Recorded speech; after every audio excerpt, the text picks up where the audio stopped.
Communication in the outdoors. This presentation is going to focus on communication equipment in the outdoors, emergency signals, search and rescue patterns, and then a little bit on what to do if you find yourself in an emergency situation.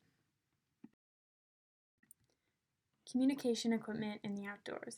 This type of equipment is used when you're in a really remote area where there isn't things like cell towers. The first thing we have is a satellite phone. This phone connects to satellites rather than cell towers, which makes it more reliable because there aren't like I said, they're used where there aren't really cell towers. The next thing I have is personal locator beacon. This can send out exact locations in case of emergency. So you hurt yourself, maybe you're climbing or you're stuck in an avalanche, something like that, someplace where you can't get out on your own. This will be able to send your exact location to emergency personnel. And then finally, that's what the personal beacon looks like. And then finally we have the Bivy Stick, which can turn any smartphone into a satellite phone and into a real-time tracking device, which means it kind of works like a combination of the other two. However, it is a little less good because it relies on having a charged smartphone and having a smartphone that is compatible with the Bivy Stick. Alright, so now we have emergency signals. These are different ways that you would be able to show searchers your location in an emergency situation and help them find you easier, especially if it's somewhere where you can't get out of the situation yourself and you need help. The first that I have is a distress flare. There's many different types of distress flares, though they're often in I know the camp that I work at keeps this one in their car, in all of our cars, and then a lot of times they're also in boats. So they'll send up a light so that people know your location. Another type is a smoke and fire signal. This is, if you have the ability to make a fire, this is a good option, especially if you can do it somewhere safely. Just make a fire with whatever you have and then put on things like leaves and green trees, and it'll create that black smoke that'll signal people to where your location is. There's also, you can use a flashlight. If that's all you have, you can shine that in the air at night. It'll be helpful because it's hard to find one person in the dark. So if there's a flashlight that they can find too, that would be very helpful. There's also a mirror. If you have a mirror during the day, you can reflect it off the sun to when you see a plane cross over, and they could be signaled of where your location is. A lot of times search and rescues will use helicopters and things like that to help find you, so that's when a mirror would come in handy. And then finally we have a whistle. The whistle will just make you louder, easier to hear. If someone hears a whistle and they're looking for you, they're going to come over to you because they know there's a person over there that probably needs help. And you know what? It worked for Kate Winslet, so why wouldn't it work for you? There are many very complicated types of search and rescue patterns out there, and these are very simplified versions to make it easier to understand. The first one is the creeping line, which is pretty clear. This is used for more of a wider range of where you know the person is. So if you don't have an exact location, but maybe you knew where they were hiking, things like that, where they were camping or climbing or whatever they were doing.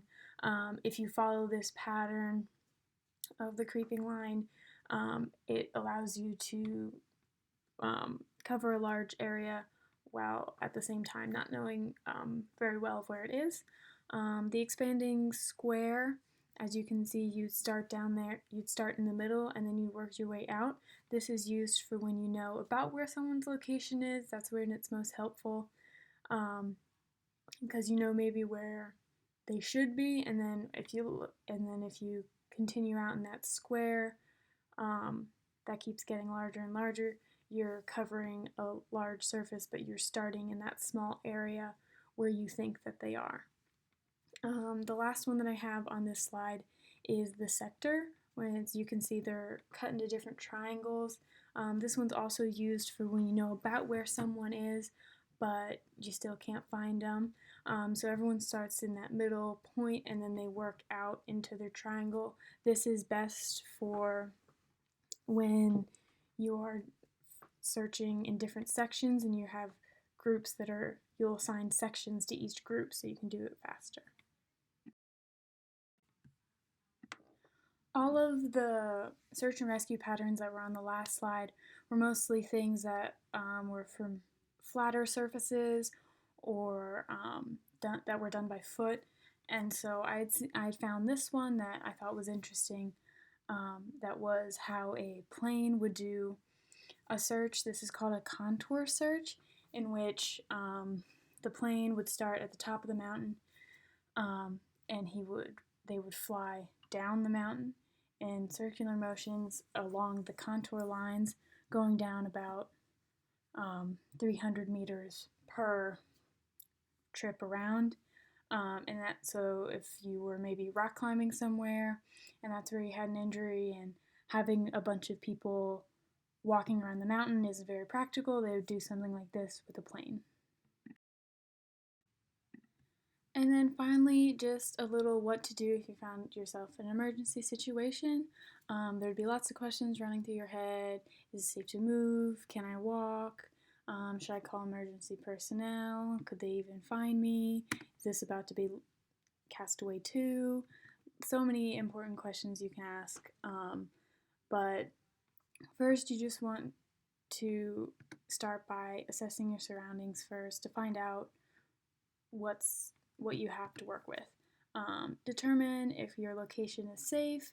Are you maybe on a mountain where it would be hard for people to get to you, or like it's unsafe for you because maybe there's rocks falling and that's why you need help, something like that.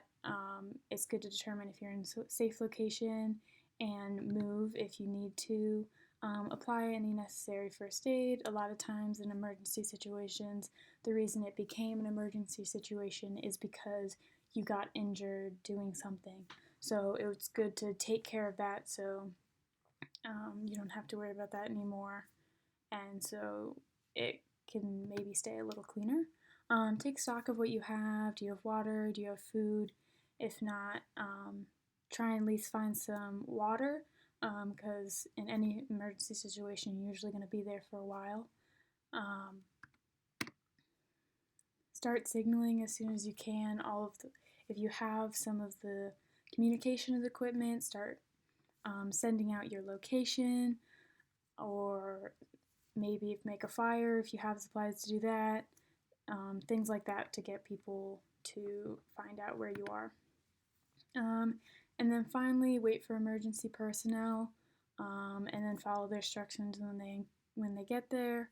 All emergency situations are different, so you never know what you're going to be doing. And then I also have in parentheses there, depending on your location, begin building a survival outpost camp.